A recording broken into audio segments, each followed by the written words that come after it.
been up for 40 odd something hours. The sweat on my back's got my shirt soaked and sour. And oh, it's already gone. Second night's coming and I'm spinning back around. We're all caught up, can't hear or feel a sound. And oh, it's already gone. And here comes the feeling when you don't got nothing and all you want to do is get up and start running. You can't hide long cause you know it's gonna start up again. Here's one thing that I know for certain, this life's too short to be worrying about you hurting for long. Oh, it's already gone.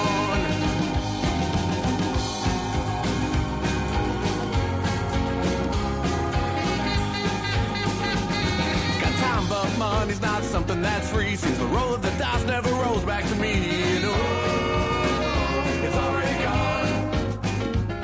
A bird in my hand, two cans in the other, start spinning around. Now here comes another. And oh, it's already gone. And here comes the feeling when you don't got nothing and all you want to do is get up and start running. You can't hide long cause you know it's gonna start up again. Here's one thing that I know for certain, this life's too short to be worried about you hurting for long. Oh, it's already gone.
And all you want to do is get up and start running. You can't hide long cause you know it's gonna start up again.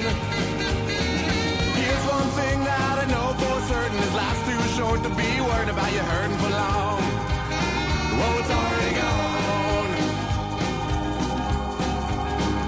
Already gone. It's already gone. Go.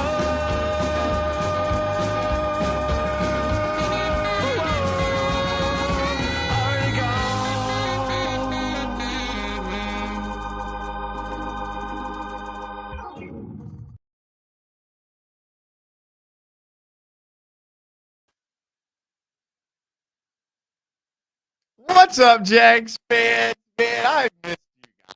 How's everybody doing? I am so glad to be back. Man, I have just had the best couple weeks, man. It's been so good.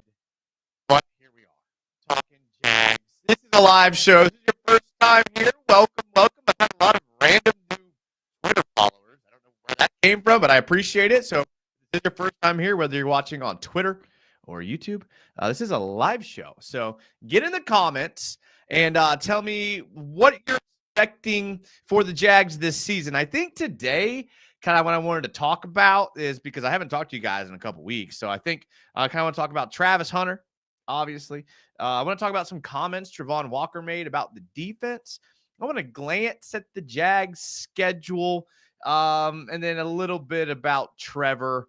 And if we're lucky, if you're a praying person, pray. We may have a very, very special guest joining us soon. So get in the comments. Let me know about anything. Maybe you just want to tell me like how your life's going. Like I would love to hear how your life's going. Like I miss you guys. You guys are awesome. You guys are like family to me.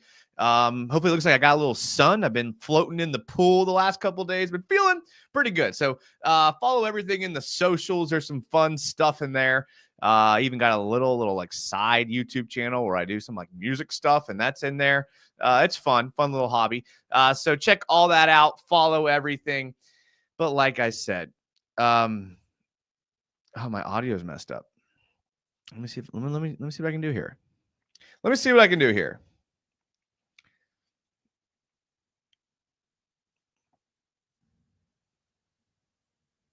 Is that any better? Static. Hold, please. Good start to a show. It's staticky for you guys? Doesn't sound staticky to me. Hello? Is everybody good here? Is that better? Static? Awful still? Bad? All good? We're good? We fixed it? All right. Let me know. Because I can't hear. All I can hear is me. So we're all good. I hope we're all good. This show's starting out rough. I hope Travis can.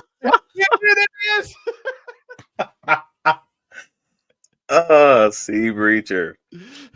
Oh man, love you, bro. This is good. All right, are we good now? Can you hear me, Travis? Is everything okay? I mean, was it just bad? I don't know.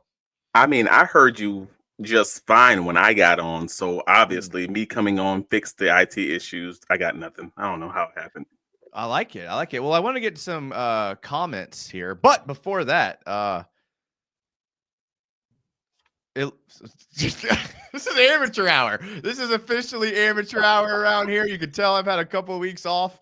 Hey, Travis, you rusty, bro. It's okay. Do you have a pink light? It looks like there's some pink coming off of your glasses. Is there a pink light in the background there? So when you get old enough, it's just the glasses that you start getting. It's a glare. It's a weird thing because I normally have a different light set up. Two of my lights aren't working tonight for whatever reason when I got home. Why I'm 3 minutes late.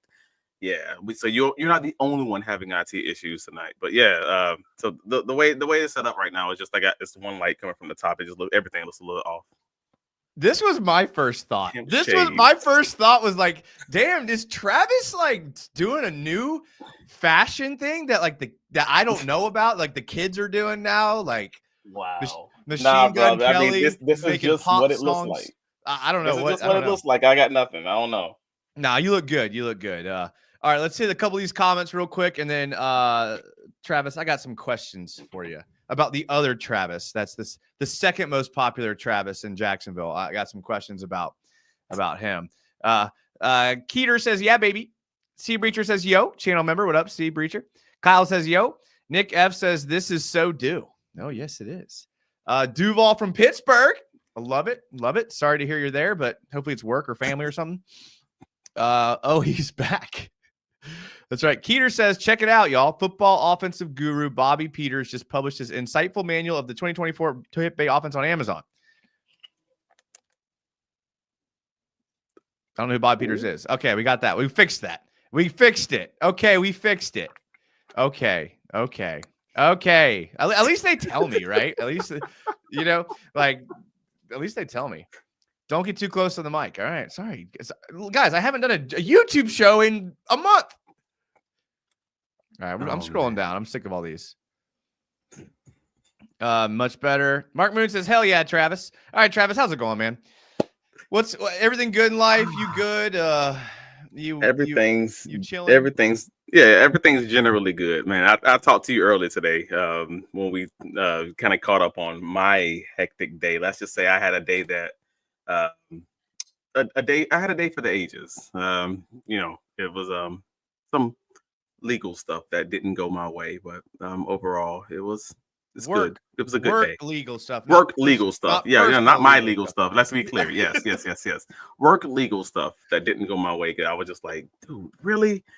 At 3:00 on a Friday, I was not happy about that, man. But overall, bro, it's been a really good day. It's been a really good week. Football terms, everything's great. And my only sad part of my life is the fact that I get to go on a 9-day vacation. Boo, sad face, and miss a few days of OTAs. That's my only negative. I mean, you know me, I love ball, so I actually do. I'm going to miss it, but I ain't gonna miss it enough to miss this vacation. You know what I mean? So Absolutely not. I mean, this is the memories that you remember your whole life is doing things like a 9-day vacation with the family. So you got to hold on tight to those. I've just been golfing and lounging in the pool. Yeah, life's tough. Life is tough around here. I got to say. All right. So I want to get into some of the things. I was watching some of your Duval dive, and check out Travis on the Duval dive. Big Cat Country, his Twitter pops off. I have all his information in the video description. So if you click on it, you can just go ahead and follow all of Travis's socials and all of that. I'm sure you all already do. But if you don't, if you are a newbie around here, make sure to do that. I want to talk about Travis Hunter because I'm under the impression that, okay, you're probably like me, where like everyone you encounter, you're the resident Jags fan. So when people come up to you, they just talk about the Jags.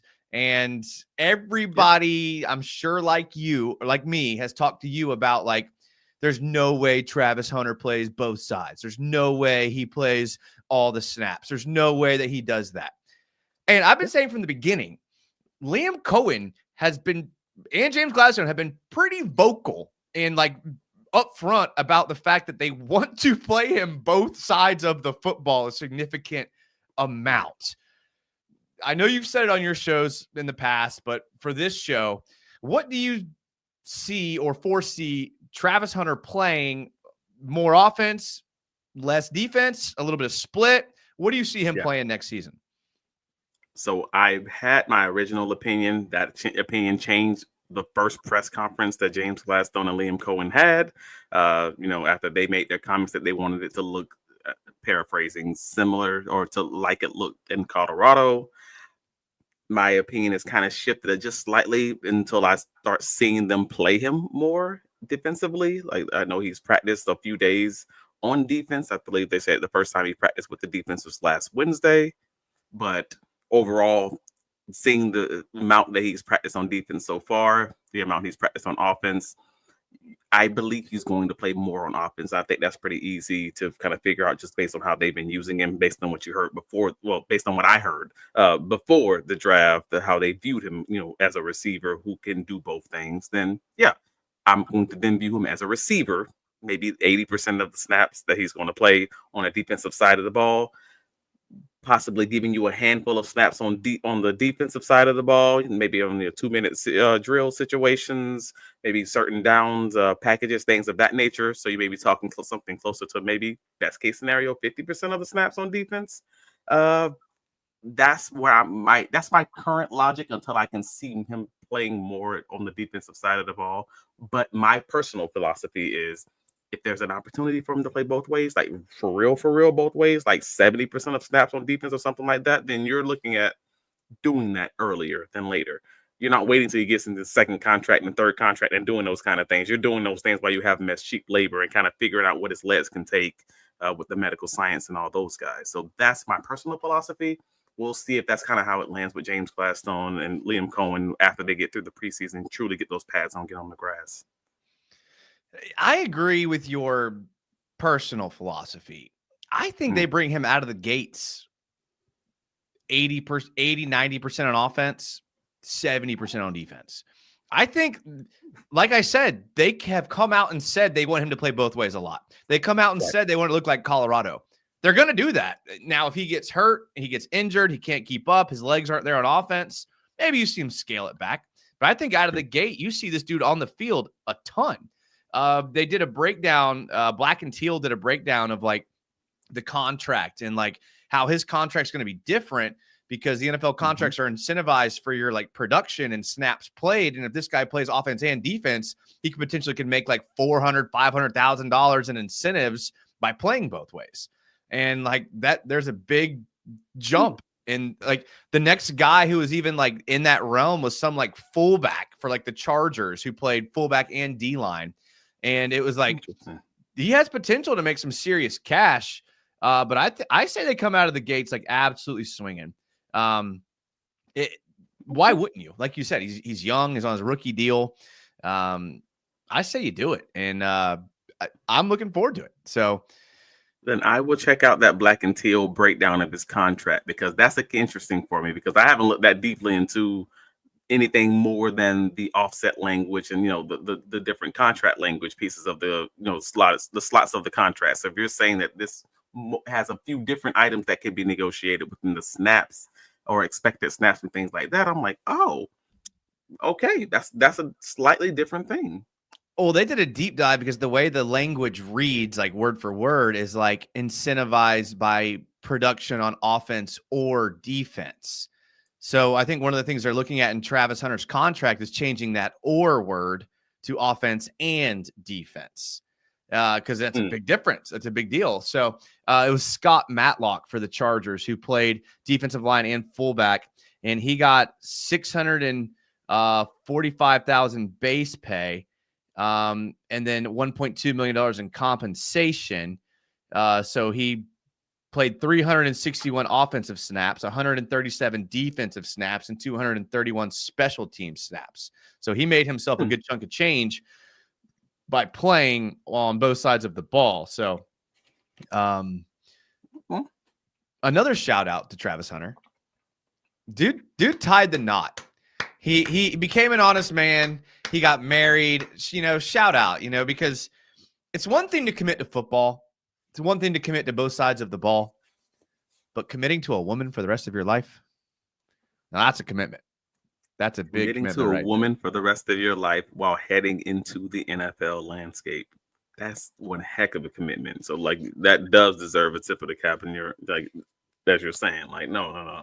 That man had every opportunity to have the world as his oyster, and he was like, nah, I'm straight. Yeah. All right. Good job. He seems like a great high character person. Like, think about a lot of NFL players that come into the league. You get a wide range of personalities. Is his personality the kind of guy you'd want if you're trading up for number 2 pick? Isn't that the kind of guy you want? Is like someone that kind of seems like has a good head on his shoulders. He went back and he graduated college, went back for his graduation, got married. The dude's like kind of crushing it on like a lot of different areas. Yeah, no, absolutely, bro. That's what it is. Like the fact that he's pretty much succeeded in nearly every area of life, it seems. I mean, no matter if you're talking his academics in school, no matter you're talking his being an All-American on the football field, he's got the high school girlfriend. No matter what people want to say about the relationship and their views of it, whatever that ends up being, or people who don't even seem to know him personally, everyone around in his actual circle seems to be like, oh no, they're great, and she makes him happy, he makes her happy, whatever. And it works out beautifully. And he seems to just want to play football and fish. The man's in Jacksonville. He said, "This is all I want to do. I want to ball and fish." You know who else was like that? Randy Moss. That's true. That's all that he wanted to do. That man just wanted to ball and fish. And if he ain't fishing, he getting Super Bowls and set NFL records. I like that, bro. Like, hey, just continue staying happy, continue keeping your household happy, bro, and just ball out. I'm fine with that.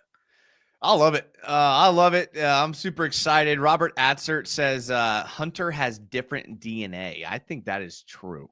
I think that is absolutely true. Now, Bucky Brooks on what is it? The Bucky Brooks with Daniel Jeremiah on 2 days ago had the podcast where they talked about Travis Hunter for like the first 7 minutes of the Move the Sticks. There you go. On the Move the Sticks podcast on NFL, they discussed the fact that, well, Travis Hunter, their plans on how Travis Hunter was going to be used and all of those things. But then they also kind of mentioned, hey, man, the Jacksonville Jaguars locker room just feels like they have more guys who just love the game of football.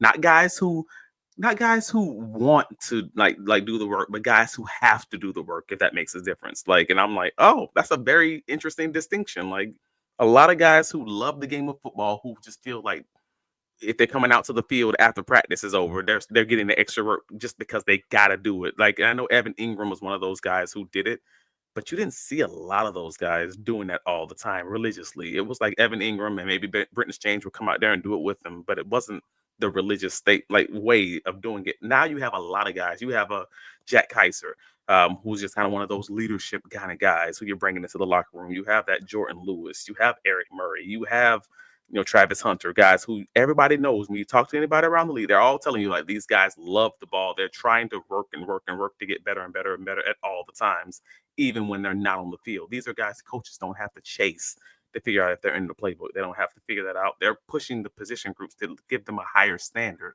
like those old Baltimore Ravens or those old Pittsburgh Steelers, where the standard was the standard, not because the coach was setting the culture, but because the players were just like, nah, man, you ain't doing what you're supposed to do. Get in your playbook. And he's telling you that at 11 o'clock at night when the coach ain't even thinking about you right now. Like, that's the kind of stuff I'm talking about. I love the Ray Lane edition as well, as far as like character guys that love the ball. Like, it seems like they had a plan for the type of player they're bringing in. I think you're spot on with that. Preston Tim says, I think Travis Hunter could be the best center field free safety day one, but I think they're going to go both full-time, both sides, cornerback, receiver. He could be. I mean, but let's stick with the one guy we already have transitioning to a center field safety. Let's just stick with Caleb Ransaw, who played a lot of that robber safety slot corner role already and runs a 4.3 40 that they're now putting into a full-time safety role. Like, I'm okay with the comment, generally speaking, but also, no, man, we did that. We did that with Caleb Ransaw out of Tulane, and he's going to work fine in that area. I believe Dan Griffiths and Action Sports Jack stated that Caleb Ransaw will be the fastest NFL safety in history, based on his pro day numbers. If you believe that those numbers are accurate, because I believe it was like a 4.33 40, and I'm like that'd be wild because of that transition from corner. And I'm just like, okay, there's your center field safety. I just hope it works out. I'm rooting for Ransaw. Actually, one of my assistants that works for me is a Troy graduate, and he was at Troy before he was at Tulane. The Troy coach took the Tulane job, and the coach took all of the good players with him. And he said that he was one of the most athletic guys on the field at all times. And so, I mean, it's Troy and it's Tulane, but you can get players from small schools, right? It happens. It's Troy and Tulane, but that's the reason they moved him around everywhere. That's again the reason that he played some safety and some slot corner, and it was just he was just out of everywhere because they're just game plan by game plan, just put him into a right spot. But he can play safety, and I think he would do just fine doing it. Shout out to Davis on that insider info right there. Why has no one mentioned Jordan Todman yet? I'm not sure what's supposed to be mentioned. You could have asked me to name 20 Jaguars running backs throughout history, and I don't think Jordan Todman would have been on that list. No. I mean, it's a very interesting name to bring up, but I mean, overall, I don't know what we're supposed to mention. I hope he's doing well in life, and I hope Treeb's doing well in life too. Treeb's a good one. He's a day oneer. I mean, he was talking Jags like before talking Jags was cool. So then he's like he's like my age. He's a Northwest guy though. So I mean, go smoke your weed and go to the mountains, you Northwest people. Ryan D says, can it be a situation-based snap count? If we're in a catch-up situation, he plays more offense, but if we're in a more conservative lead the situation, he plays more defense. No, maybe.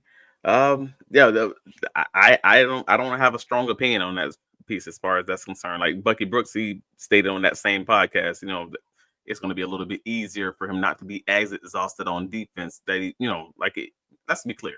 The man played 100 and something snaps on both sides of the ball on multiple games in college. The NFL plays less plays and has more breaks and more rest in NFL.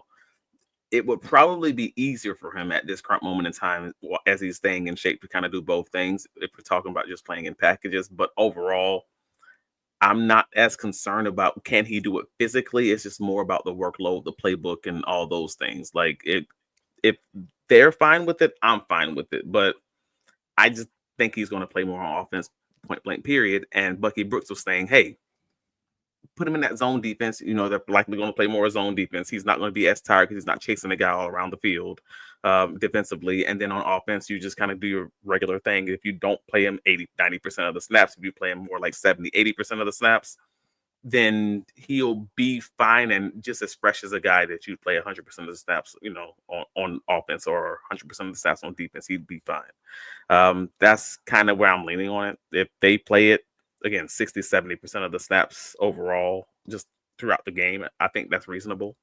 And anything more than that, if he can take it, he can take it, and that's awesome. So I want to ask you about something about Travis Hunter. I'm through like 8 games of Colorado last year, and the thing about watching Travis Hunter film is, unlike other players, when you watch their film, you can just like fast forward to one side of the ball. With Travis Hunter, you have to watch the entire game every snap. A little frustrating, but if that's my biggest problem, we're sitting pretty. Through like 8 games, I have noticed one drawback to his game. Well, on offense, he's not going to give you a lot in the blocking department. And on defense, he's not going to give you a lot in the block shedding department. Like if he's there, he'll cut tackle, he'll try to make a play. He's not like scared of contact, but he's just not going to give you a lot like shedding blocks and blocking. Does that give you, I mean, you can learn that, but as someone that played DB, is that something he could get better at, or is he just going to be slated as in, which is fine? He's one of these corners that's just going to play coverage and coverage only, and one of these receivers that's going to run you off your blocks and not stock block. What are your thoughts on that? Honestly, what you see is probably what you're going to get. Like I don't think that's, if you want someone to do something that they haven't done in film, and you drafted them knowing who they were. This is who he is. And I'm not trying to say that that's not a negative. He's a willing tackler. He's just not going to tackle you in the ways that a lot of the bigger corners are going to tackle you. He's not going to form tackle a guy. If you're a 210-pound running back running full speed, you're not getting sized up and form tackled at your waist. That's not happening. You are getting ankle tackled, cut block, whatever you want to call it. Like that's what it's going to be. He's 185-ish, 6 foot, maybe and a half, 6'1". That's it. That's what we're looking at. That was basically, I wasn't even that height. I'm 5'9", 185 when I was playing weight. And yes, ankle tackles is what's going to get you. Hey, I don't care. The tackle's a tackle. It counts as a solo tackle either way. But to your point about shedding blocks and blocking, I think in this Liam Cohen offense, they're going to force him to, you're going to have to be a blocker. So I'm hoping that'll just be something that he'll have to be a willing blocker. They'll just have to drill into him. But as far as if all you get is what you see on film in his college game, I still think they're extremely happy because they drafted that guy based on exactly what he did. It's just going to be one of those things where I can't have him and Christian Kirk in this offense because then nobody's blocking. Like that's kind of what it is. Maybe he'll just take that role. If that makes sense. Another thing, again, I want to ask you, is you played a lot of corner and at a very high level. I noticed a lot of the times when Colorado got beat in the passing game, it was on, and this happened a bunch, on pick plays, and Travis Hunter and the corner he was playing with weren't able to communicate the switch off, or they weren't able to get off the rub route. Like they had a lot of problems with that rub route pick play concept. Is that something that coaches can help you with when you get to the NFL level? Maybe he gets with an NFL corner, they can get a little bit better at it, or like how do you deal with that if you struggle with that? Well, that's the thing. It's a hard thing to say that one person struggles with it, whereas there's 2 people in that conversation. So the question of the hour is, how are they taught that in college? Whose job was it to make sure they're communicating this switch? Like, whose job is to make sure they have the film review to know, hey, if you're 3 yards by this other receiver or you're within 5 yards of the other receiver, this is an alert that you're going to be picked. We have to communicate that, me and you, for the most part. Like, and that's not something that a coach is always going to be able to communicate, or that's not a safety that's involved who's going to come down and tell you. That's something that you both have to know. So I don't know if that was something that was a Travis Hunter issue or something that the corners around him had an issue with. It's impossible to know that, because unfortunately that is a communication between you and that guy next to you. I just don't know that. So I can't even call it necessarily an issue with Travis Hunter, whereas it just could have been an issue with the guys around him. But it's something that Jacksonville Jaguars went through religiously in 2024 and a lot of 2023, honestly, also, even under Mike Caldwell. So I'm hoping that they'll be able to communicate better and alert those opportunities for pick plays, and then they'll kind of get that rectified. But at the end of the day, yes, it is something that coaches should be able to better coach against, but also your film review should alert you to these things, and you should just know your rules of hey, we're inside of this time, this we're inside of these types of situations. These are my rules. This is what I got to be alert for that. So hopefully that is the case, and we'll kind of see what it looks like. Have you ever played with people who like really struggled with that aspect of the coverage game, like Yeah. either not being able to fight over or not being able to communicate? Have you ever played with people that just like couldn't seem to like deal with that, or did you find it Yes. more as like a coaching and preparation aspect? I would call it both. So there's a skill in playing, because again, it depends on the defense you're playing against. You're playing in. If you're playing in a heavy man defense, this is a core thing you have to be able to figure out. If you're playing in more of a zone defense, it is something that is coached up. That may be coached up, but it may not necessarily come up, but only in these key situations. So, for instance, in my first year at UCF, we were playing in a lot of man defense. In my last few years under coach, Lance, we weren't playing in it as much. That changes your communication styles. Like you don't like still you have to be aware as me the player in my personal film review. This is not as a team. This is my personal film review. I just know, hey, they get in these types of situations, they get in this look. I know what to expect. I know a cross is coming. All these kinds of things. Whereas in the coach may not have even talked about these things this week, but this is something that I built up over that time. I just hadn't have to know that. That's when that whole film review and my love of the game, my intangibly richness comes into the conversation, because it's like, hey, if this guy's not studying film in his own time, he's going to miss some of these things that a coach simply is not going to be able to coach. They can't coach you on everything. Some things is just going to fall on you and how well you communicate with the guys around you, because you are also a leader on that defense, even if you're not a captain. You have to communicate to the rest of your secondary so you guys can be like a group and family. You can kind of move as one, if that makes sense. It does. And I played against a lot of good receivers I played strong safety. I played against a lot of good receivers that went on to play really high levels in the NFL and college. But the defense that we were in was a straight, even if we were man or zone, we were straight palms, pattern matching everything. And we didn't deal with the picks that much, because first guy in, not my guy. Or if I'm playing inside, first guy in's my guy. So I'm reading the receiver at the snap. I understand it's a different level. I was just very like alarmed by how many times Colorado got beat on those pick rub routes. Like, I get it. I mean, that's the staple of a lot of offenses, but it really alarmed me how many times on a lot of big plays that Colorado gave up. You saw Travis Hunter. Your names are too similar. Your names are I know. They're like the same length letters. Travis Hunter would be sitting there with his hands up because he just got picked or whatever. It was kind of alarming to me. And like, I think they'll get it fixed. But they had a lot of busts, a lot of coverage busts. Like even on a few of the plays that Travis Hunter made, it was Travis Hunter playing outside of the scheme of the defense, and he would just make a play because he was supposed to. And then you look back and be like, well, damn, that was cover two.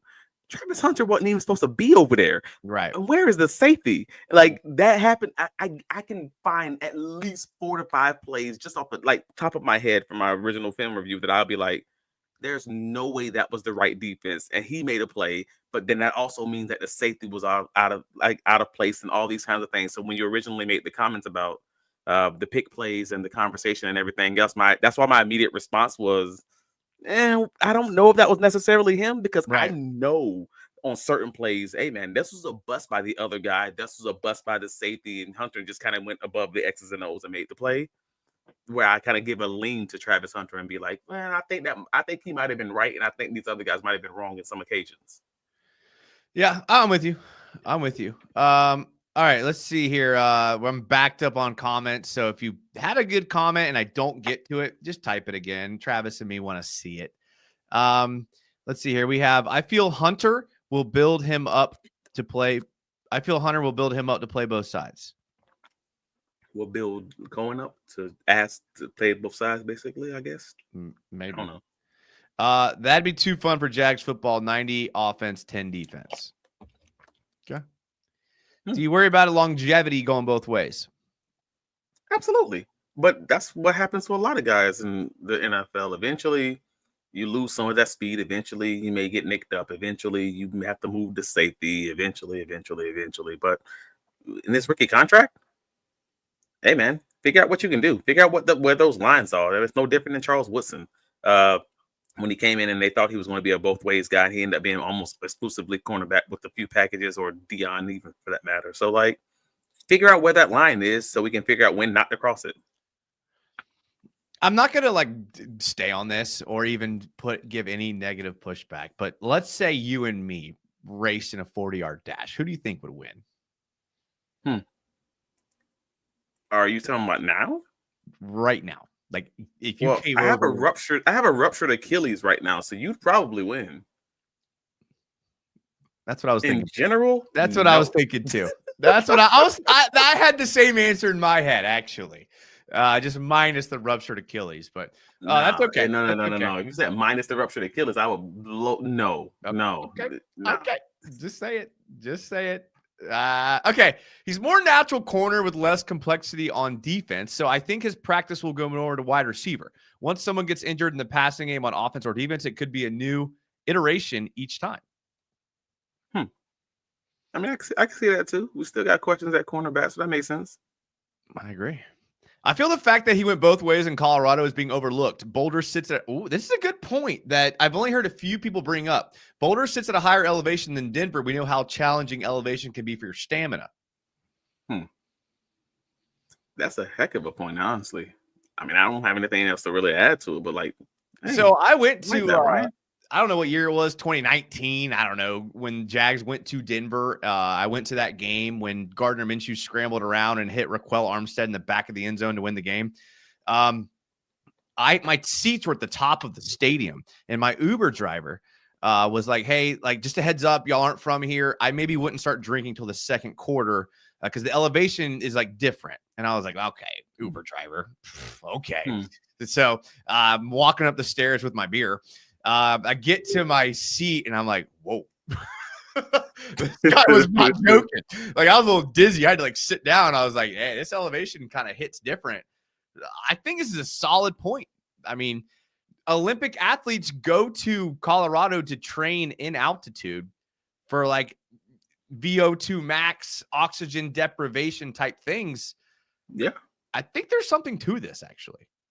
No, it's absolutely something to it. I never even thought about it, but it's not like he didn't play both ways at Jackson State also before that, and then play both ways in Denver. Those are in Colorado. So yeah, and high school as well. He's done his whole life. Right. So it's not to say that there isn't a difference to say he's done it in both places, but he's done it in a harder place. So this one made the NFL be a little bit easier. Also true. Jason sounds jealous. Oh, yeah. That was in reference to him being married, I think. Yeah, that wasn't see what you said that right around the time. I was not thinking. Okay. All right. Yeah, you know what? I am jealous. I am. You're right. You know, one day. Maybe me and Seabreacher will, get together one day. You never know.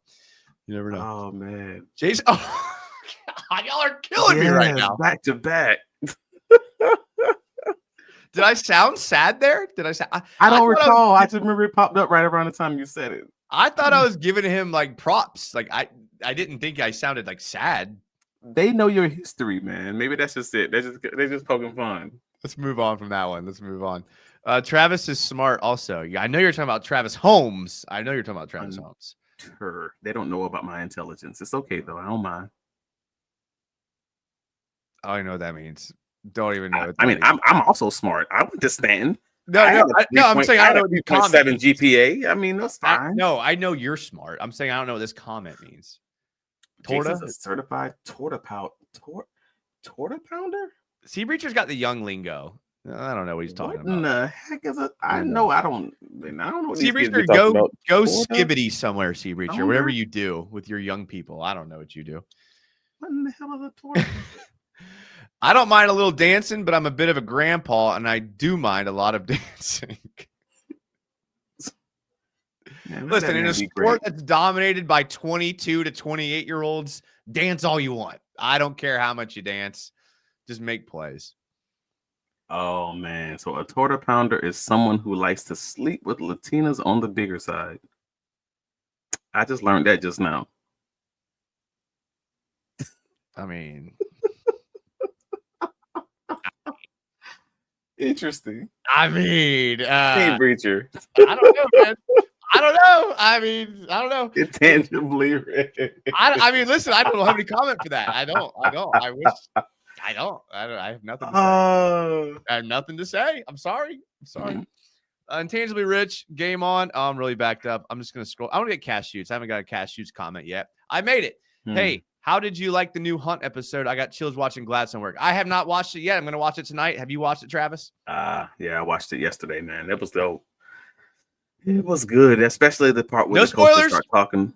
No spoilers. Well, I already posted one of the clips. It was only 30 seconds or so, but it was a good clip where it seems that they were. I'm not going to spoil anything by saying this part, at least in the way that I'll say it. They were sitting with the prospect talking about ball, and the way that they said certain things, it was like they asked questions and they were like basically calling the person out for not knowing what in the hell they were talking about in the film review. You're going to be like, your eyes are going to pop out of your head, and Tony Baselli's eyes are going to be like, and you're going to enjoy it. Like, it's one of those parts where I looked at it and I was like, oh yeah, fans going to love this one. I can't. I'm watching it tonight. I got it. It's like on my calendar tonight to watch. I cannot wait. So I'm glad you didn't spoil it for me. Thank you. I'm looking forward to it. Keep in mind, Jazz got a new strength conditioning coach who won an award recently. I think wasn't it like 2 years ago that he won the award for like best strength and conditioning coach? That's pretty recent. Got it from the Buffalo Bills, and then its ranking went down in the second year, and I don't really know why. That was a whole big thing when they hired him. The people asking kind of why he went from being one of the best coaches to getting fired, and kind of how that kind of worked out with the NFLPA surveys of players. And basically the numbers went from like being really high to like middle of the pack. So something happened in between those seasons. Don't really know what that is. This has always baffled my mind. Is like, I think strength coaches and athletic trainers are so monumentally important to a football team. And the way they pay these people is criminal. Like, your athletic trainers are the ones that are dealing with all your minor bumps and bruises, your major bumps and bruises, your physical therapy. Like, that feels like it should be a large investment. And to see the Jags get a B- in like team doctor and athletic trainer, you're like, it blows my mind. Like, that needs to be like a number one priority, especially with your franchise like the Jaguars, who continually have hamstring injuries and all these types of. It's like, why are we not prioritizing the day-to-day health of these players when you're paying them tens of millions of dollars?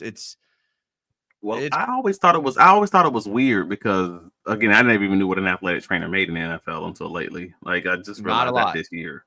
Yeah, I mean, it's not great. Like, just talking in that 40 to 60 range. Like, I can tell you for a fact, we both make more than the Jaguars athletic trainers. Oh, I know. Yeah, just so you know.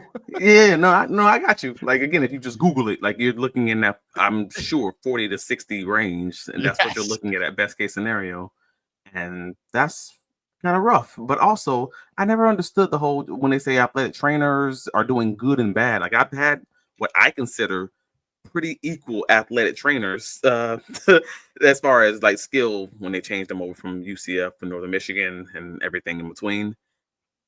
And honestly, I just think the bad ones are the ones who didn't get me injured, and the good ones are the ones who, like, I was injury free under. But does that really mean that they're bad, or that just means it's unlucky? Like, I don't know how to feel about that part, because a lot of them are doing a lot of the same stuff, and so that's the piece that I'm just like, do they really take the blame for injuries, or is that just how we operate? Yeah, you're right. I mean, there's probably a bit of luck into it because there's a lot of injuries. And to be fair, I'm pretty ultra sensitive to this stuff. I'm really big into physiology and that type of thing. So like, in my brain, I can differentiate between like non-contact injuries and like unlucky injuries. So like those types of things I can see. A dude falls on your knee sideways, that's just bad luck. But you're running and you pop a hamstring, like that's preparation and everything before it. So like, in my mind, I can kind of see, and the Jags have had a long run of people that have had these preparation injuries, these just not being ready physically injuries. And that's where I kind of am like,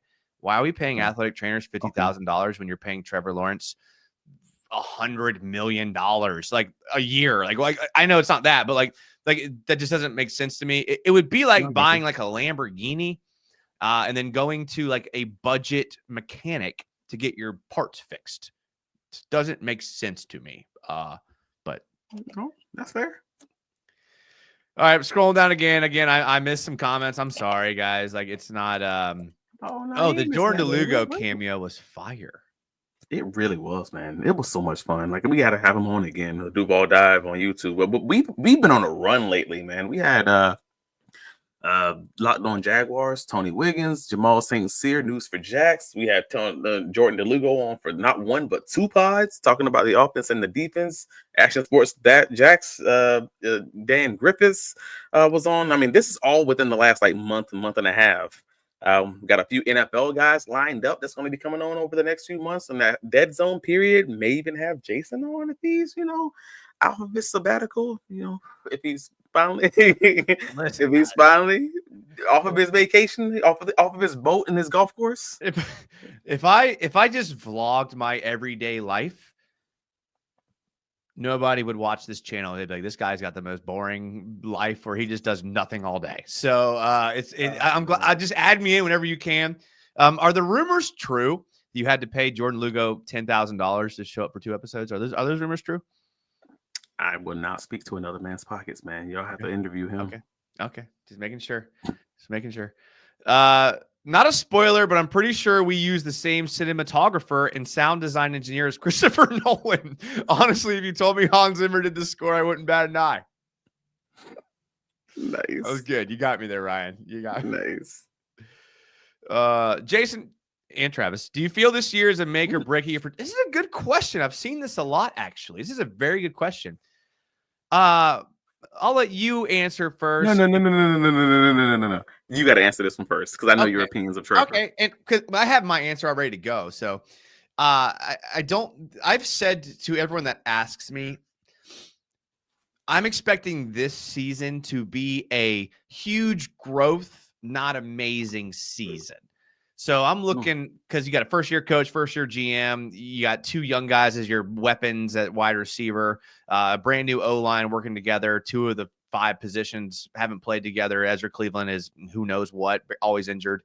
Walker Little playing first-year left tackle. A lot of your offense is like figuring things out, including your offensive coordinator and your head coach. So because of that, I have them as like a very improved team, but not like a substantial win team. So I think like this year I have them 7 to 8 wins. If they hit some fire, 9 wins.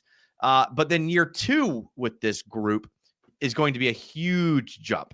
In my brain, that's what I'm expecting. So I'm willing to give Trevor like 2 years on that timeline.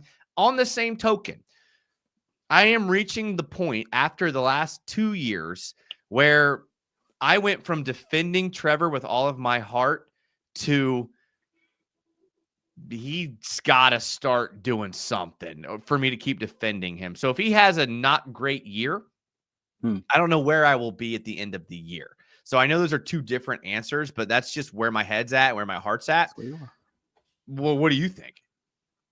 So interestingly enough, I'm the exact opposite of where you are, but I'm still in the same realm because I'm still looking at this like a 2-year growth time frame. So I'm still looking at this, year 1 is going to be good, year 2 is going to be good, but just which year is going to be better conversation is actually where I flip. And this is not about Trevor Lawrence specifically. That's about how I feel about new offenses and quarterbacks play in general. I actually believe that if you're going to be great in an offense, you're going to know by year 1. That's my general philosophy and belief around the NFL is most of the time if someone struggles in a new offense in year 1, they don't get better in year 2. Because now teams have more on the whole offseason to look at your tape and figure out what to do. And now you're not only having to struggle in the offense, you're having to struggle against teams knowing what you do and playing to that strength in that offense, if that makes sense. So from my perspective, if you do well in this offense, it's going to be an explosion in year 1. And then you're going to have to make some counters and do a few things a little bit differently in year 2 because teams will then play against that, playing towards that sophomore slump. No different than Baker Mayfield in Canellas's offense. No different than Jordan Love in Matt LaFleur's offense. Kind of the same thing. It was a big first year, and then they lost like 700 yards and a few touchdowns in year 2. That's kind of my philosophy. So I think this is the year. It may not start off in week 1, but maybe by week like 4 or 5, you're going to start seeing that arrow pointing up. And then if it happens, that's the way I foresee it happening, if that makes sense. No, that was a very good answer, and I thoroughly enjoyed hearing you say all of that. But I feel like you only gave like a sentence answer to the question. So let me I believe it's going to be. I believe year 1 is going to be an explosive year for Trevor Lawrence, and if it's not, I think we're going to know early. This is going to be a problem. Like I think by the middle of by your week 8 time frame, if it's not looking up, if it's not looking better, then you're going to be looking at a situation, the bad part of the situation I just named, where it's not going to work out in that offense. And if it doesn't work out in that offense in year 1, from my perspective, in my theory, it's not going to work out in that offense, period. That's a good answer. So you don't worry about the additions to the offensive line with Makari, Hainsey, Jami Brown at the 3. Absolutely. Walker Little playing left tackle, Travis Hunter being a rookie, the new OC, the new head coach. You don't foresee that having a little bit of adjustment period for Trevor? No, absolutely. I mean, but again, I view that no differently than Jordan Love's situation in Green Bay. Like if it's going to work, it's going to work because you have the right people and you have the right plans. If you don't have the right people and the right plans, it's not going to work, whether it's the end of year 1 or year 2. Like at that point, it doesn't matter to me. So my underlying point is I believe in the coach as a general statement. I believe in the quarterback as a general statement. But if it's going to work, they're going to have to figure it out. These are all guys who we've seen are very comfortable in Liam Cohen and James Gladstone in pivoting and adjusting when things don't go their way. He did the same thing in Tampa Bay in 2024. Then I have to believe that if something doesn't work out in week 1, then you're going to figure that out just like you did in Tampa Bay and try to find a way to make it work so that you can still win games despite it not being perfect. That's all that I'm getting at the end of all of this. No, that's a good answer. Yeah. I had never, to be fair, I had never thought about it that way. So I appreciate you giving me that perspective because I was kind of locked into mine, but you've kind of given me something different to think about. So every once in a while you surprise me, Travis. So I appreciate that. Thank you. Noah says just trying to shake things up. Well, ban me. So we have to read this comment because this is going to be good. So he says unpopular takes. Grant Udisky has the most head coach potential on the staff. Campanelli doesn't give off DC vibes. LeQuint is better than Bashal, and Cohen has no aura. And Travis Hunter's marriage scares me. I think all those things can be true and not bad. Right? Like all those, not saying they're true. Bad. Not saying they're true, but all those things could be true and the Jags be fine. Like if Grant Udisky has the most head coach potential, great. He's 29. I don't even understand. I don't even understand how that can be a take right now. Like Grant. There's just not enough to be known about him. I think the take is that has more potential than Liam Cohen. I think that's the take. Like he would be a better head coach than Liam Cohen, which could be true. Could be true. I guess. Yeah. Campanelli doesn't give off DC vibes. That's one. That's what I can't agree with. I just can't agree with it. I actually disagree with that too. Like if anything to me, he gives off DC vibes, like the opposite. Like the way he talks in film study. So this becomes a different conversation. This is going to be an interesting one. What determines if you're a DC versus a great position coach? Like because you can make the argument that Campanelli, when he watches film and it's great and he gives you these words like they hit him in the fucking mouth and all these other things, and I'm like, well, yeah, but that's also a great position coach. Like, what is that difference other than your communication and with your different groups and just kind of keeping guys organized? The difference is as a DC you produce good defensive numbers. Like that's really right. And he you're right. And he right. hasn't had that opportunity. Right. Right. Exactly. I mean, I think he does give off good DC vibes. And even Trevon Walker said it's not that different than last year, and everyone hates Ryan Nielsen. And you know why? Because Trevon Walker said, "See ball, get ball. That's been my job since high school." Like, but he did make, but he was clear to make sure to say, but this defense is going to be different than last year's defense because they're already letting us know that we're given the ability to play past the line of scrimmage. We're actually able to really rush the passer, which if you remember in 2024, a lot of the times we used to complain because guys wouldn't go and get the quarterback. They wouldn't go and get him because they were trained and taught within the defense to kind of cage rush, to kind of slow play it. Yep. So it impacted their pressures, it impacted their numbers, it impacted like a lot of their pass rush stats. Yeah, you're right. All right, let's move on to the next one. LeQuint better than Bayshaw. I think they're different players.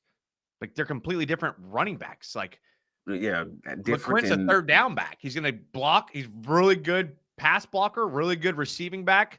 Bayshaw Tutin's going to hit the hole and run fast. Like they're different people. They're essentially different positions, honestly. Almost, yeah. Like he's a lot better in that straight line. Probably going to do very well in that zone on those zone rushes. But yeah, LeQuint is not giving you as much in the run game, but he's giving you so much more in the pass game, and vice versa. It's that opposite with Bayshul. So you can't say better is the relative. I behold for like for me. After seeing the pass protection for the Jacksonville Jaguars in 2024. LeQuint Allen is a breath of fresh air because we need someone who can do that and can catch out of the backfield. But Bayshaw Tutin is no slouch either. They're both good in different ways. Now, if LeQuint ends up being a really good running back as far as like contributing to the team, and Bayshaw Tutin isn't, then no, will be correct as far as contributions. Yeah, sure. But I think that's going to come down to fumbles. Right. That's going to come down to. You're right. Ball security. Cohen has no aura. I didn't even see that one until just now. Okay. You know who else? You know who else for 75 years had no aura? Bill Belichick. Until 75 years. Until recently.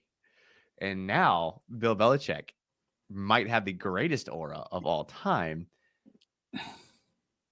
No, don't do this. Don't do this. Like, would you? Okay. I don't want to see this type of aura. I don't want to. No. Okay. A year ago, would you have said Bill Belichick has no aura? You would say that, right?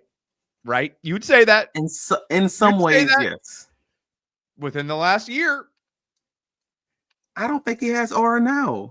That's the thing, bro. Let's keep it a buck. Like, come on. Like, all right, let's talk. Let's really talk. Like, cameras off, we did mics off, whatever. Like, Bill Belichick had aura in his own way. Winning was his aura. You didn't have to have all the other stuff. But like now it's awkward. I'm keeping it real. Like now it's just different. It's the obvious end of an era. End of an era. It's awkward. For me, it's awkward, bro. Like it's just weird. Oh yeah. Oh wait, hold on. She knows. Hold on. It's awkward. Bill Belichick's relationship, it feels like the Mike Tomlin, courting Aaron Rodgers. Like it lets me know this is an obvious end of an era. No aura. Yeah, and that's just when you fall off, man. That's just, I mean, no aura. Man. No aura. Yeah, you're right. So, yeah, you're right. Yeah, good point. She is a beautiful young lady, and that's great. That man like 70 with grandchildren, bro. Like this ain't it. You know that's called? You know what that's called? Aura. That's called aura. Like my mama say, man. Sometimes you gotta know when to stay in the house, bro. That's it. Just okay. Just saying. All right. Let's see here. Noah's definitely still in high school. It's okay. We don't discriminate. Listen, when you talk Jags, we're good. We're good. Let's see here. They should tell that to Devin Lloyd instead of having him drop deep in coverage. They should tell Devin Lloyd. Drop him in coverage. Tell that to Devin Lloyd. I don't know what that is, though. I don't get me started on Devin Lloyd. I do not want to talk about Devin Lloyd. You don't think he's top? You don't think he's top 7 in the NFL linebacker? Bum. He's definitely a top 7 bum first round pick. Definitely. Is there a list for that? Your hot takes are hot. Boy, I was just gonna get on the fact that he was above Foyer, but I mean, above like what? Starting there, he's not better than Foyer at anything. Foyer went to Harvard, makes tackles, is smart. What does Devin Lloyd do? He changes numbers every couple years. So we'll give him that. The reason that PFF's grading scale was what it was, in my personal opinion, and I talked to somebody else in the media who kind of echoed a similar sentiment, is like when he busts coverages, he bursts them so bad that you don't know it's his fault. So then he's not getting a negative on the PFF score. For those, passing game situations where it's kind of it feels pretty obvious that it might be his fault, but you just don't know it because he's not even in the right area. And the same thing applies for Foyer. May get a few negatives in his PFF grades because he may get more of his tackles behind the line of scrimmage, like not actually at the line of scrimmage. So then they'll just give him a negative for it. But obviously, just looking at the film, I think Foyer is in a much better situation, and he actually gets guys lined up. I think Devin's just going to have to do a better job just making sure he's getting lined up and getting in the right positions and not having those issues that we talked about on this podcast, like those effort issues where it's like, dude, are you going to run to the ball? Like, are you going to actually try? Like, we had a few of those in 2024 that I was just like, that's not a negative on PFF, but it sure as hell is one in my book. So let me tell you a quick short story. Quick. This is going to be quick, Travis. I promise you, I'm not going to sit here and bore you. This is quick. A couple years ago, I used to have my summers off. I don't anymore. I used to have my summers off. So one summer, I got an email about PFF data analysts looking for people to work. Yeah. And I was like, I watch film. I can make some side money doing that. This is like 2-3 years ago. I was like, yeah, sure. I applied for the job. They were like, all right, you got to take this test where basically you have to watch this film and then log this data. And then by that, we'll know if you can work for us or not. Did the thing. Took longer than I thought it would. Did it. Got the job offer. Ended up turning it down because they pay you basically like $10 an hour, essentially is what it comes down to. I lost all respect for PFF after that. Like the way they do analytics is essentially, was this player within 5 yards of the ball? Was this player, did he make the tackle or miss the tackle? And I'm watching the play and I'm like, well, it wasn't his responsibility. And he made a diving tackle on a guy that wasn't his job. But I guess technically he missed the tackle, but he got into a hell of a position to even get there. But yes, he missed the tackle. So after doing all that, I love PFF for their deep analytics on like pressures and snap counts. But the grades are the most useless thing of all time. I promise you. Like, do not look at PFF. I can generally agree with you, but I say generally, I want to be very clear because I do believe that their grades do have merit if you're talking about the season-long grades. Season-long. But if you're talking game by game, I think it's a freaking crapshoot. Because how do you think they get the season grades? They average the game by game. No. Well, when I say game by game, what I'm saying is I think there are absolutely some games where you may be schemed. I use Trevon Walker as a perfect example. If you're literally drilled and trained to cage rush a quarterback and not to actually rush the passer and get the sack, then you are literally being trained not to do the thing that they're then grading you negatively on. You were doing your job from what your coach is telling you to do, but they're going to say it's negative. So that's the reason I'm saying on a game by game situation, that might be the case, but while also us knowing logically in the NFL circles, like for the most part, that's a game by game situation. No team is generally going to tell you every game not to truly try to just go all in on the quarterback. That's when you're playing against a running quarterback. Over the scope of a season, you might be able to look at trends and kind of just identify these things and say, all right, no, this dude didn't play well because throughout most of the season, he did miss this many tackles. He did have this PFF pass rush grade or run stopping grade or whatever it may be. And if the film backs that up, then I can kind of generally agree with it. And that's kind of why I use PFF, but I also use PFF to send me back to the film and verify if I believe that is accurate.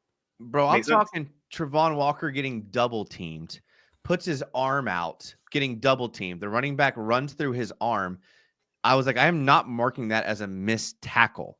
And they were like, you missed that as a missed tackle. I was like, brother, he took up 2 offensive linemen and slowed him down with his arm for his linebackers, and you're crediting him with a missed tackle. I was like, it's not the place for context. It's the place for if you want a general grade, then yeah, that's what you're going to get. I mean, it's no different than standardized testing. Does that mean you're not smart? No, as it means you need context. Not a good metaphor. Not a good analogy. Standardized testing is, can you do this algebraic formula? You either know math or you don't. Missing a tackle and I don't even agree with that. Arm is not I don't even agree with standardized testing. I don't agree with that. I don't agree with what your assessment of standardized testing is. That's a different conversation. Different conversation. That's for our other show. That's for our other show. Okay. It's not now. It's not now. All right, cool. My overlying point is like there's context between all of this stuff, and none of it means that you're smart or not smart. None of this means that you missed it, that you're not great or you are great. It just means that maybe there might be opportunities, and if that sends you back to find more information, i.e. context, I think we're all better off for it, even if you think like maybe the non-ball knowers shouldn't be looking at PFL, but I feel in football circles, I absolutely think it's useful. Okay, that's fair. I'll take that. I will take that. That's fair. I will take that. I'll take a step further. Non-film watchers shouldn't use PFF because there you go. Yeah, because you're right. Like, back to the film. Right, I see a good game or a bad game on PFF. Like, oh, I'm gonna go watch this. Like, why was it good? Why was it bad? But if you're just like, oh, his PFF grade was good or bad, and I used to love PFF, but after going through that, I was like, this is a scam. This is legit a scam. It's a scam. It really is. Like, it is the most ridiculous thing I've ever seen. So, all right, a few more minutes here because I have an obligation here in about 10 minutes, but obligation. Obligation. It's an obligation, you know. Obligation. It's an obligation. Well, it's what do you say, Porter? What was it though? God. Hey, I wish it was a big body Latina. That'd be that's what I'm talking about. Yeah. Okay. Let's see here. Let's go. Quarter pounder. That's it. There you go. All right. Let me look at. There's a couple things I wanted to ask you about. Let me get to this real quick. All right. Okay. This is the last kind of topic maybe I want to get into. And this is, I know, old, but I haven't been on, so sue me. Trevor Lawrence, when he's talking about Liam Cohen's offense, quote, it gives you all the answers. You don't feel like you're stuck in a play that's not up for success. It's definitely unlike any system I've played before, end quote. Do you think that quote was a shot at previous coaches? That's your one option. Option B, trying to just like set himself up for success in the future and like kind of giving a little excuse for the past. Or C, just kind of throw in some like good graces to his current coaches. When he said, it gives you all the answers. You don't feel like you're stuck in a play that's not set up for success. It's definitely unlike any other system I've played before. Well, yeah. I don't think this is an either or scenario. I don't think this is just one of those things. I do think this is sort of an answer that encompasses all of that. And what I mean by that is all NFL systems, like, I mean, there's 32 NFL teams. They all don't offer the ability to check at the line of scrimmage. Like, a lot of them are basic NFL offenses that are able to be I think we talked about this last year. We did. This is on this podcast that kind of went viral and went crazy because we talked about Doug Peterson's offense being an offense that was predicated and kind of built around a backup quarterback, and it wasn't as complex. It didn't give you very many options, things like that, because Doug Peterson was a backup quarterback. We broke that down, blah, blah, blah. Yep. The reason I say all that is because, well, yes, that's what his offense was kind of built for, Trevor Lawrence, who was coming off of Urban Meyer, who we don't know has even been given a basic just NFL playbook to kind of learn under, and that's what they gave Trevor Lawrence. And Doug Peterson gave Trevor Lawrence in coming in. Well, that's not this. This is that Sean McVay offense where they're going to have 3 plays that look exactly the same, and you're going to walk to the line of scrimmage with the ability to pick any of these things, and you don't have a coach in your ear at that 15-second mark. You have the personal decision to make at the line of scrimmage based on how they line up. Which one of these 3 plays do you want to run? And you have answers for all of these things because you already have that ability built into the playbook. That was obviously not Doug Peterson's offense, but that's not a knock on Doug Peterson. That is just saying, hey man, this isn't what I previously had. No different than what CJ Stroud was going through in Houston right now, because he was running that that Kyle Shanahan offense under Bobby Slovic in Houston, and now he's going to be running that same Sean McVay offense under Nick Caley. That's the exact same situation. It's not a knock on the previous coach to say, hey man, the offense that they had me running was super basic. Well, it was super basic in 2022 also. It worked fine for a moment, but it was you outgrew the offense. That's okay. That happens in the NFL circles, but to say it's not a knock on Doug Peterson necessarily. It's just saying, hey man, I feel like I'm past this. Cool. Well, now you have a coach who can teach it to you, and hopefully you are ready for it because the power will be in your hands, and it will be nobody else but you. Yeah, I like that answer. To me, it's more the B. Like, hey, everyone, give me another chance. I think that's a big part of it. Everyone, give me another chance. Can you go into that? Like, I'm not who my stats are, and let me show you this year that I'm not. Because Trevor's not the type of guy to throw shade. He's not the type of guy to overly gas up. He's that prototypical doesn't get too high, doesn't get too low type guy, which is what you want. I think it's more of like a, hey, let me prove myself this year, because he's not deaf. He hears all the talk about him as the bust and the worst first overall pick of all time due to the contract extension he got. I think he hears all that. And I think he's like, hey, give me a chance under this offense. Give me a chance with these new playmakers to show you something different, which I'm okay. I'm okay with. Interesting. But I like to think I'm a good evaluator of personality and a good judge of character. I think I have Trevor penned. And evaluator of speech and breaking it down what he's trying to say. I am. And I think Trevor, unfortunately for us, doesn't live, eat, and breathe football.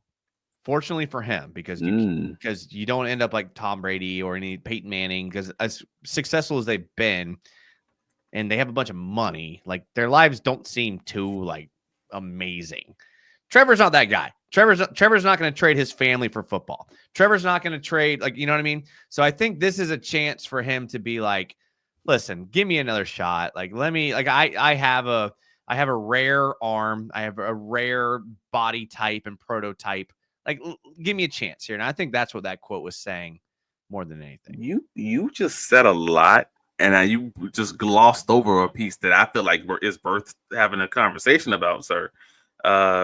Because you just said, I don't think this guy is basically all about ball. He's not. When every single person that they brought in is, for the most part, either you've heard it from people around them, you've heard it from their coaches, you've heard it from the staff themselves, etc., are the exact opposite. They are people who are all about ball. No.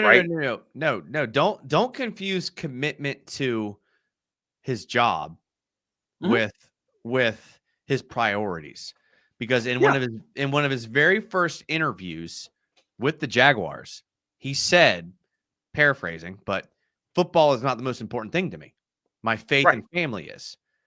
If you ask Peyton Manning or Tom Brady that question, they're not answering that way.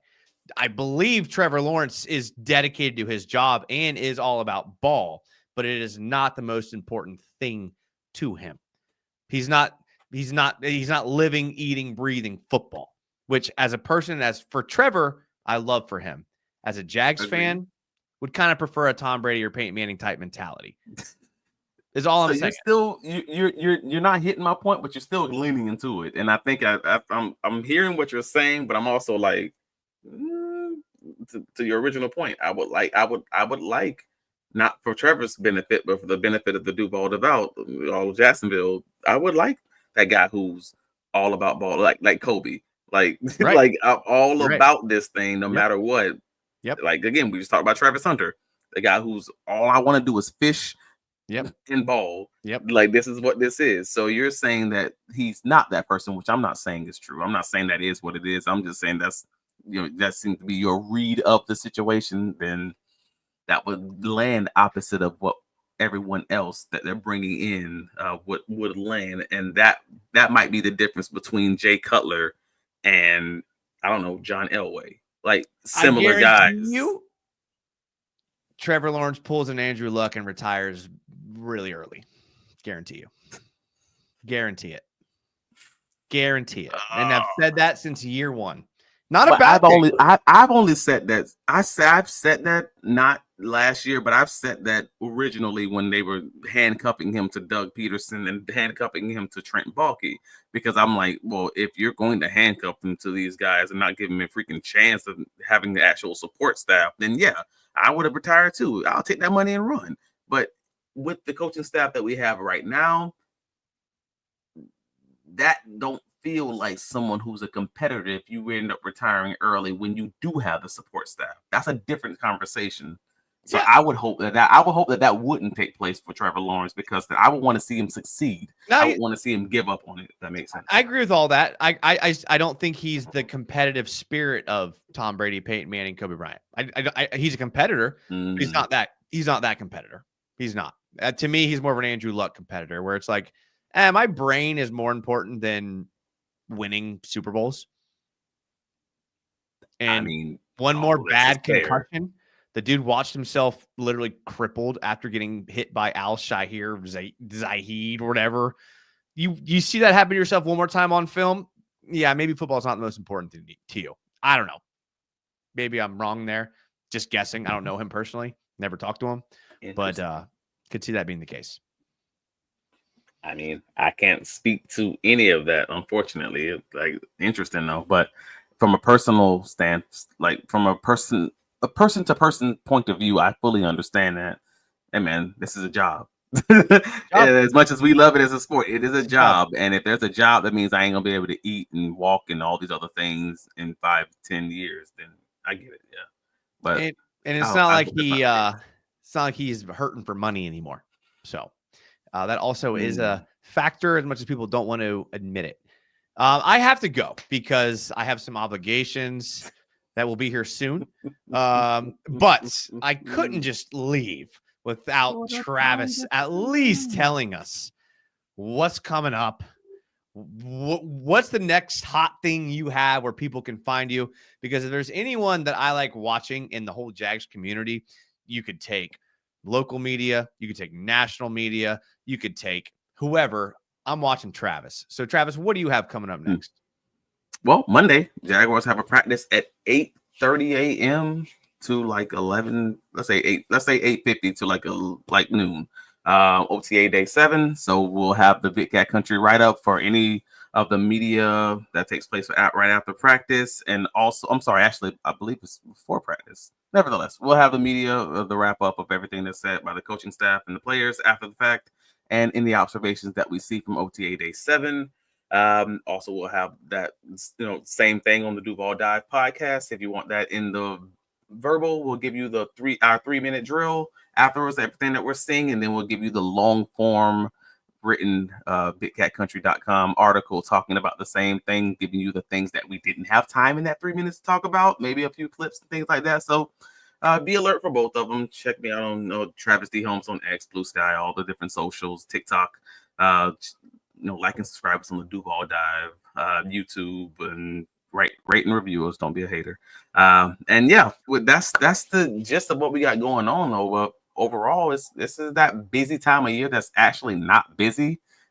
Weird as that sounds, it's good information for people that's been yearning for some real football, but it's also content farming for guys in shorts and tank tops. So I'm just trying to figure out that balance, man. But yeah, it's gonna be a fun time. So keep it locked in on Monday, and we'll have you guys covered Monday afternoon.